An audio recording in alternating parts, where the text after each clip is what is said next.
அழைப்பேனப்பா முருகா, நல்லருள் பொழிந்து ஆடி வருவாயப்பா.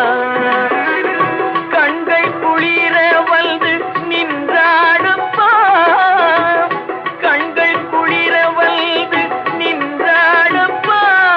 நீ காலமெல்லாம் துணையாக இருந்தாளப்பா. உன்னை முருகா என்று அழைக்கவா, முத்துக்குமரா என்று அழைக்கவா, கந்தா என்று அழைக்கவா, கதிர்வேலா என்று அழைக்கவா. எப்படி அழைப்பேன் உன்னை எங்கே